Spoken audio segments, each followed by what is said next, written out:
The Museum of East Anglian Life is a museum, located in Stowmarket, Suffolk, which specialises in presenting the agricultural history of East Anglia through a mixture of exhibits and living history demonstrations.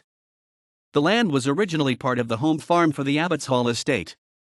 The estate dates from medieval times, when it was an outlying manor for St. Osyth's Priory in Essex.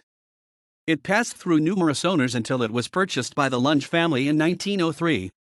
Mechanization in the 1950s and 1960s meant that England was in danger of losing long-established skills, equipment, and buildings, if something was not done to rescue them.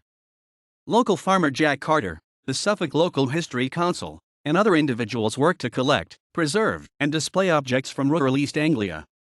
After several years of temporary exhibitions, Vera and Ada Lunge placed 70 acres, 28 hod, of farmland, Abbot's Hall, its gardens, and 1820's Crow Street, in trust to be used as a museum.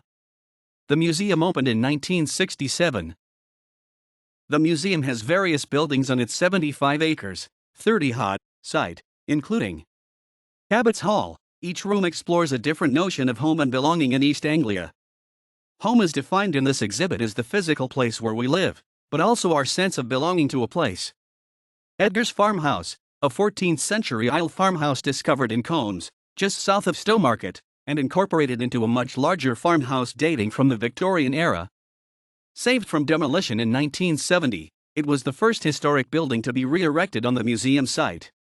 The first recorded owners were John and Acelina Azure, who in 1346 held nearly 40 acres, 16 hod, of arable land, 1.5 acres, 0.61 hod, of meadow, 1 acre, 0.40 hod, of pasture, a root of wood and 3 acres of alderwood in Combs.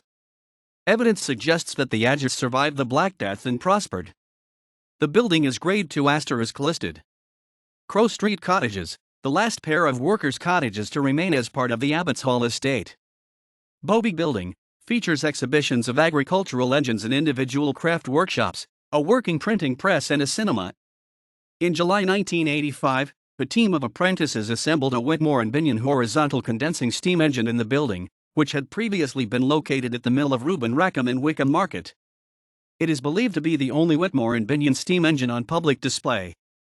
William Bone Building, an exhibition on the history of the Ransoms Company in East Anglia.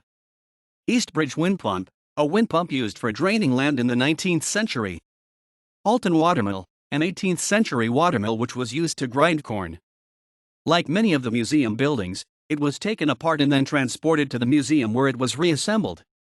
The watermill was moved to prevent it being destroyed by the Alton Water Reservoir. The museum also has 2 huts depicting scenes of shops, kitchens, and living rooms of the 1950s, and a Victorian schoolroom. The museum was awarded a grant from the Heritage Lottery Fund to renovate Abbot's Hall and Crow Street Cottages.